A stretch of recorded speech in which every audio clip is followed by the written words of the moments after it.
Assalamualaikum warahmatullahi wabarakatuh. Di sini saya akan menjelaskan tentang project management plan kami dari kelompok kami. Dan di sini kami ingin menjelaskan project tentang pembuatan website sistem informasi atau website jual beli apartemen yang bernama Apartaja. Dan di sini ada anggota kelompok. Yang pertama namanya Asafa Diata, saya Ardan Yungsuma dan Sugeng Prasetyo. Jadi nanti penjelasannya akan dibagi menjadi 3 bagian. Untuk yang pertama bagian saya dulu, lalu Sugeng, lalu Safa. Jadi untuk yang part pertama di sini saya akan membahas tentang introduction, project management approach, project scope, milestone list, schedule baseline, change management plan, sampai communication management plan, sampai situ aja. Jadi nanti sisanya nih yang bawahnya nanti dijelaskan oleh si Sugeng sama Safa. Oke, lanjut ke chapter yang pertama di introduction. Jadi di introduction ini jelasin tentang apa yang ingin kita buat. Di sini kita sudah jelasin bahwa aplikasi ini tuh akan menyediakan pelayanan menarik bagi calon pembeli maupun penyewa. Jadi calon penyewa apartemen ataupun calon orang yang ingin menjual apartemennya bisa menjual apartemennya melalui website kami, dan calon-calon pembeli juga bisa cari-cari apartemen maupun lihat-lihat aja di website kami. Lalu di sini ada penjelasan fitur-fiturnya. Untuk yang paling krusial itu fitur kritik saran menurut saya. Karena apa? Karena kritik saran jika kita sudah beli suatu apartemen lalu kita ingin memberi saran atau kritik ke pengelola apartemennya itu agak kesusahan. Jadi kita bikin fitur namanya kritik saran. Jadi nanti yang calon pembeli atau yang sudah membeli, yang sudah menempati ruangan itu bakal dengan mudah menggunakan fitur kritik saran seperti itu. Tinggal ngirim terus nanti bakal diterima oleh yang pengelola apartemennya seperti itu. Jadi untuk yang chapter yang kedua lanjut project management approach. Jadi saya di sini sebagai manajer proyeknya. Jadi di sini saya bertanggung jawab, memiliki wewenang secara keseluruhan untuk mengelola dan melaksanakan proyek ini. Tim proyek akan terdiri dari kelompok pengkodean atau yang coding, lalu kelompok kontrol kualitas, quality control, lalu kelompok penyelesaian teknis, dan kelompok pengujian atau testing. Jadi nanti semua elemen-elemen ini akan bekerja sama untuk membangun proyek ini agar proyek ini berjalan dengan lancar seperti itu. Lalu yang chapter ketiga ini ada project scope. Scope-nya di sini ini baru reng-rengan dikarenakan implementasinya masih dalam proses pengembangan. Jadi reng-rengannya seperti ini. Server. Untuk yang server ini apabila klien semakin banyak, tentunya secara logika storage-nya itu juga harus ditambahi. Soalnya apa? Klien kan pasti butuh buat yang namanya ngupload gambar, ngupload data diri dan lain-lain, itu pasti butuh storage. Maka dari itu kita butuh expand atau nambahi storage yang sudah ada dengan storage yang baru seperti itu.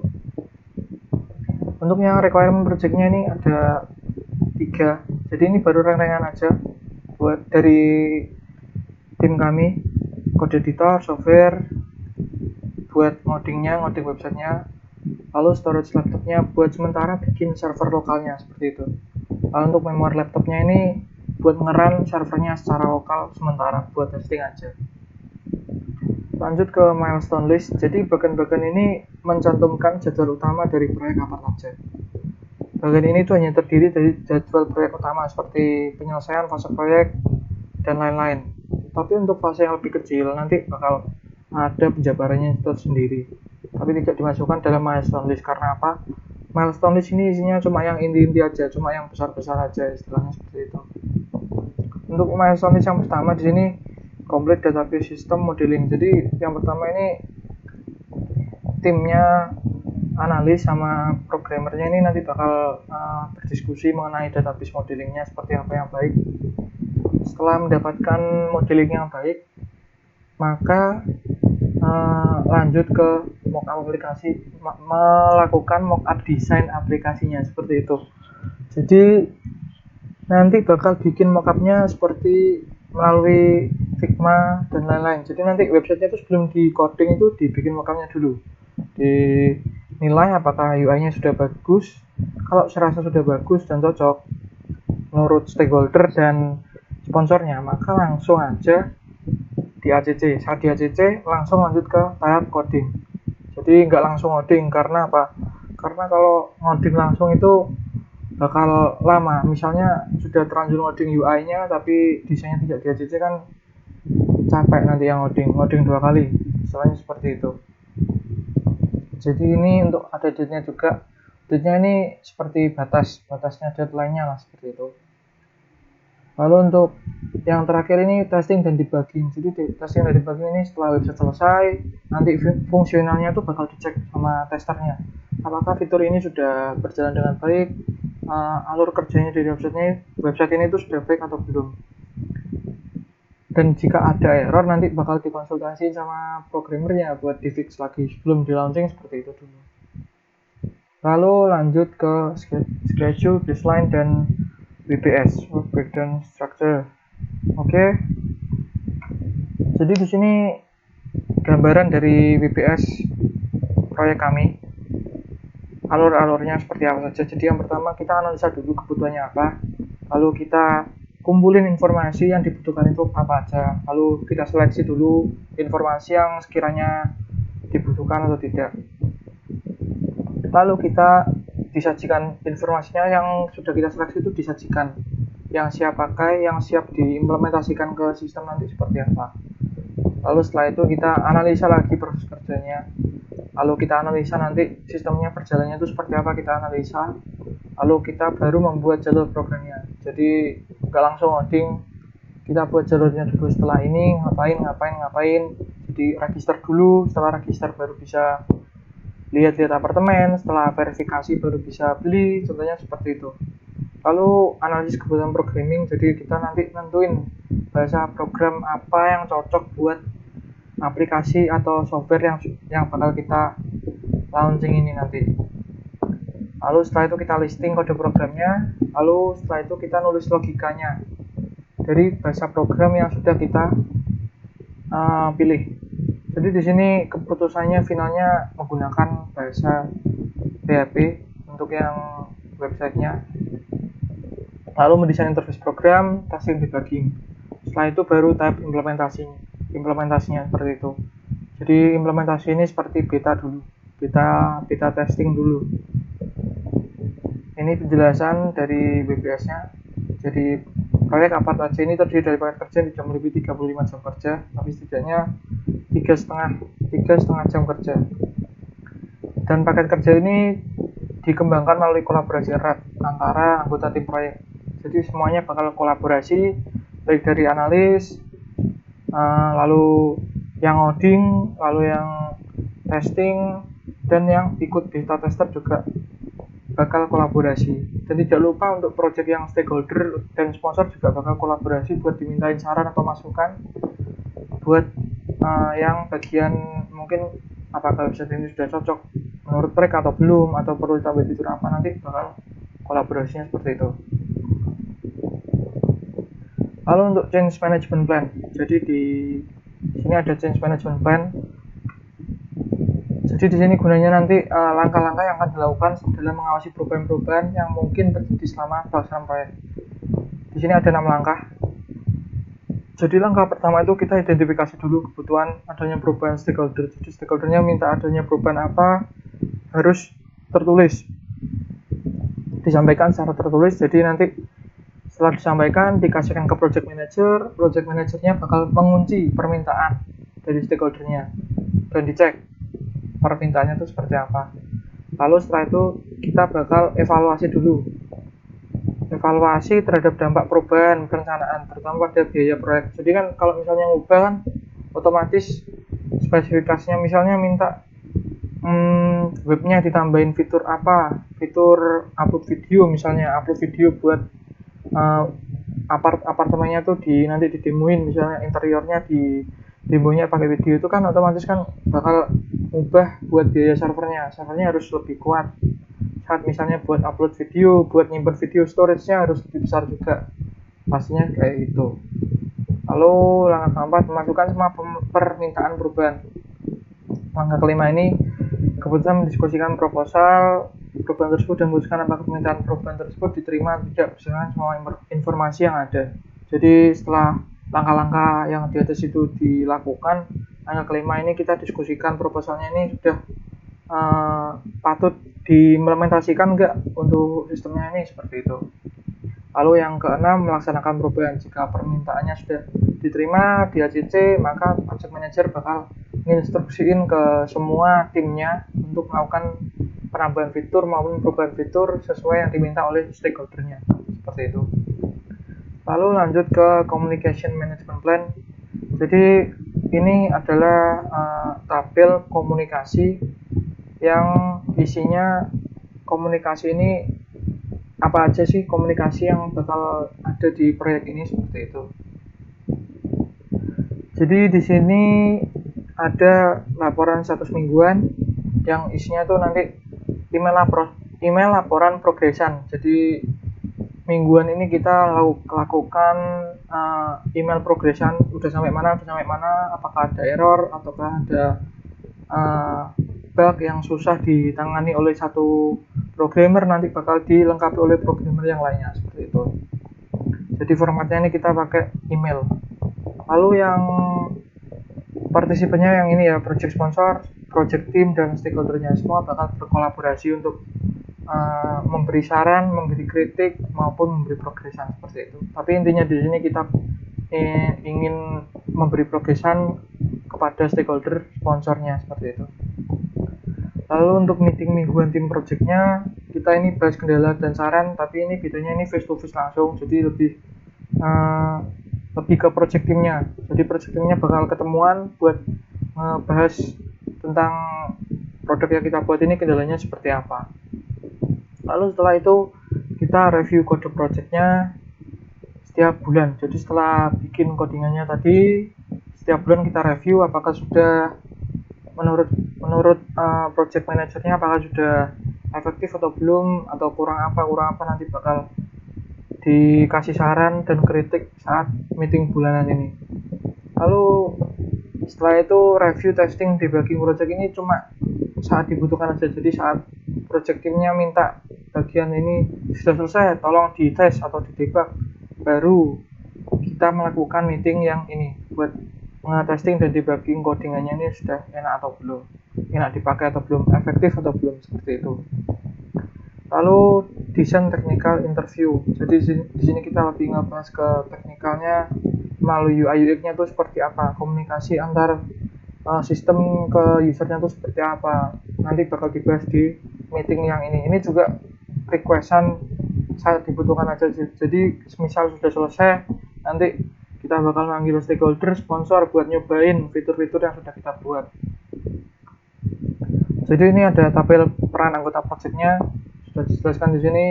Diego ini sebagai project sponsornya, saya sebagai project manager, Sugeng sebagai senior programmernya, Gunawan sebagai programmernya, Asawadeta ini sebagai senior quality spesialisnya. Jadi dia bakal ngecek nanti kualitas codingannya itu seperti apa, bakal dicek.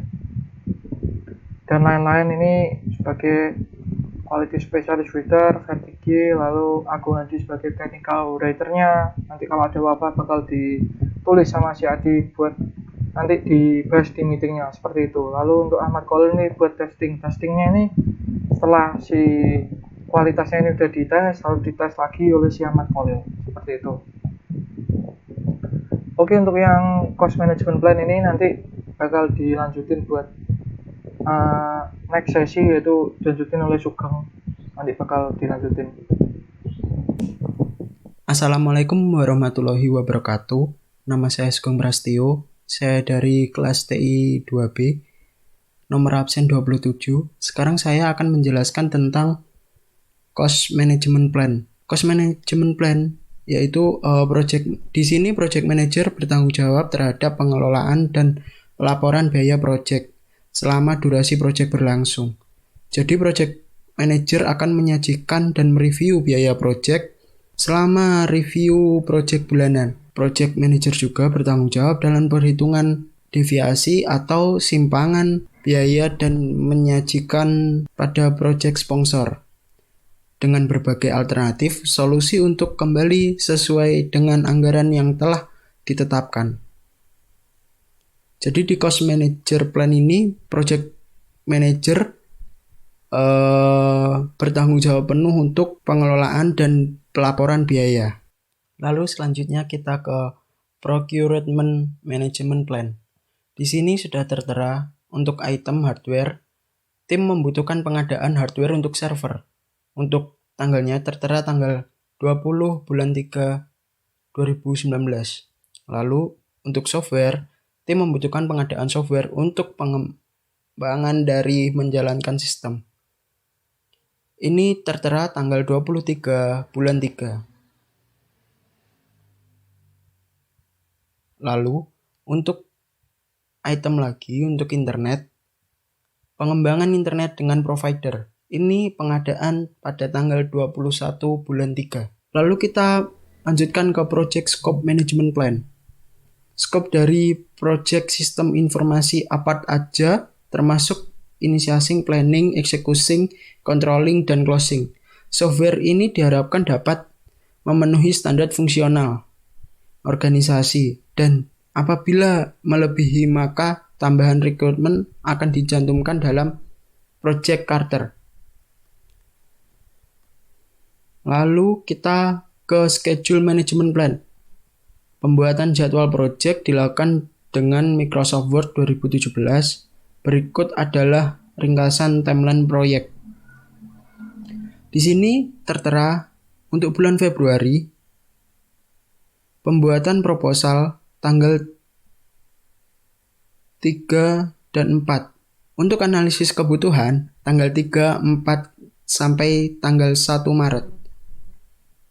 Untuk desain interface sama dengan analisis kebutuhan, yaitu tanggal 3 sampai tanggal 1 Maret. Lalu untuk pemrograman tanggal 3 sampai tanggal 1 Maret. Lalu untuk review dan testing itu tanggal 1 sampai tanggal 2 Maret. Lalu kita beralih ke quality management plan. Quality planning diperlukan untuk mengidentifikasi standar kualitas proyek yang dilaksanakan.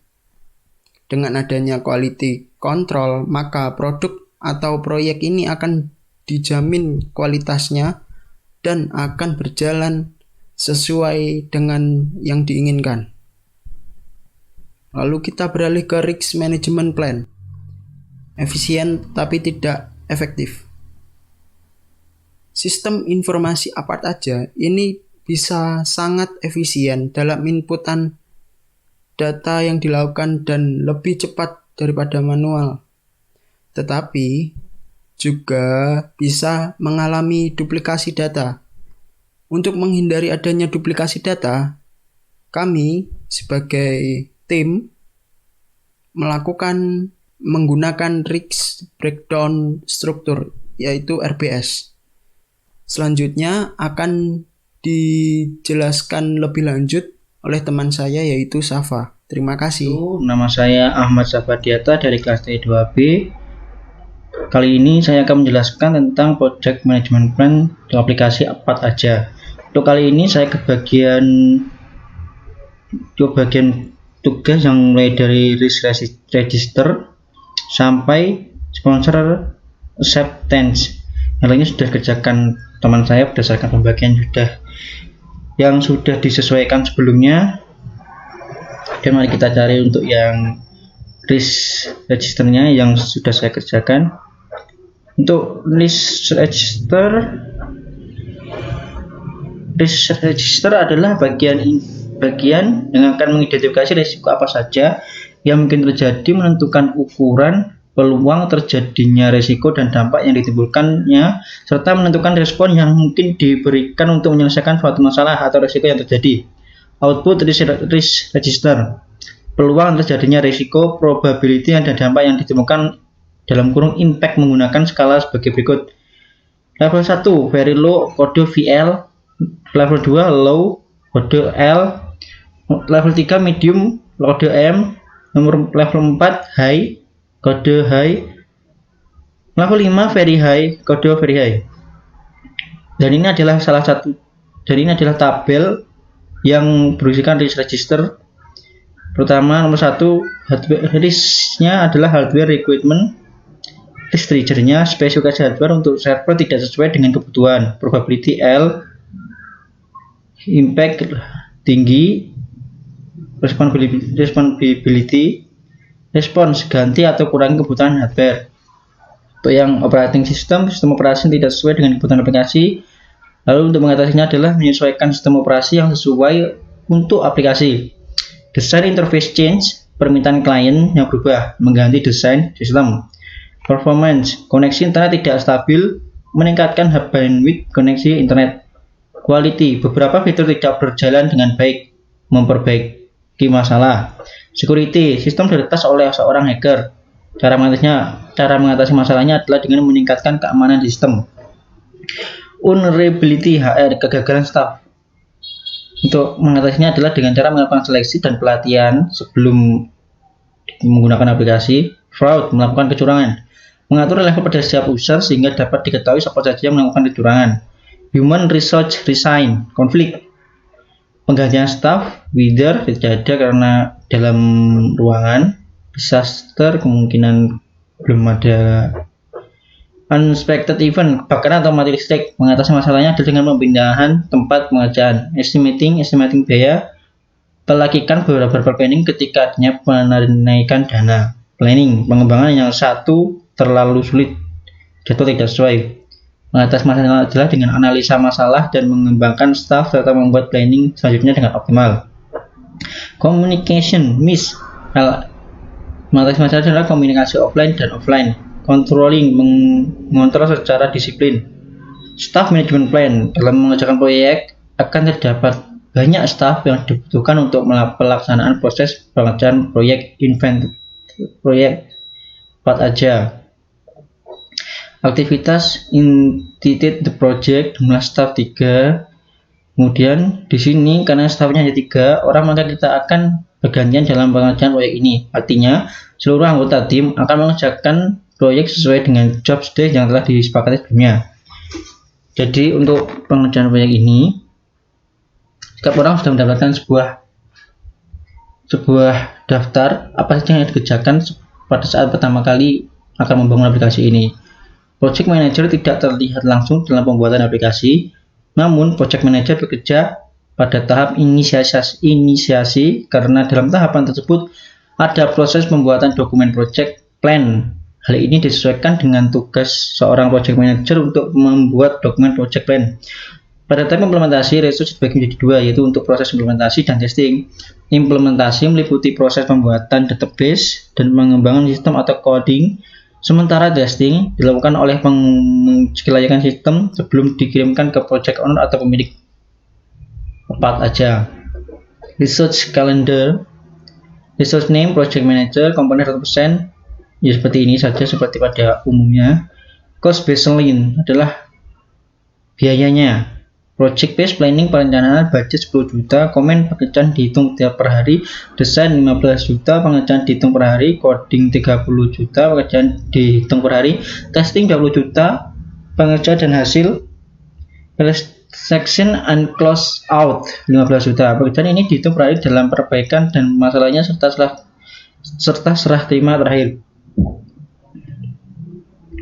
Dalam konteks ini, ketika klien ingin melakukan penambahan suatu fitur yang tidak ada dalam proses tujuan atau mempercantik desain yang sudah disetujui, maka akan dikenakan biaya tambahan yang mana biaya akan disesuaikan berdasarkan tingkat kesulitan dan lama pengerjaannya. Terdapat juga bahan-bahan yang dapat kita hitung dalam pelaksanaan proyek ini, antara lain sebagai berikut. Estimasi biaya yang didefinisikan dalam tabel berikut: jenis barang, PC server, kebutuhan 2, harga 30 juta, total 60 juta. Dan nanti bisa dibaca sendiri untuk yang ini. Berarti ada quality baseline. Nah, requirement quality, ambiguity, memeriksa apakah software memiliki penafsiran ganda. Completeness, memeriksa kelengkapan fitur dibutuhkan apakah sudah sesuai dengan kebutuhan. Understandability, memastikan bahwa sistem dapat dimengerti dengan mudah oleh user yang akan menggunakannya nanti. Kemudian traceability, sejumlah persyaratan tidak dapat dilacak untuk merancang atau pengkodean. Desain quality komponen memeriksa kelengkapan desain sistem, memeriksa kondisi interface sistem. Code quality maintainability memeriksa apakah sistem mudah untuk dilakukan perawatan. Reusability presentasi komponen yang dapat digunakan kembali. Quality control effectiveness results allocation memeriksa jam kerja staf beraktivitas. Testing effectiveness memeriksa jumlah kesalahan yang ditemukan dan melakukan tindakan untuk memperbaiki kesalahan. Kemudian ini ada sponsor acceptance. Karena tidak ada sponsor maka kita buat kosong saja. Oke, sekian dari saya. Assalamualaikum warahmatullahi wabarakatuh. Oke.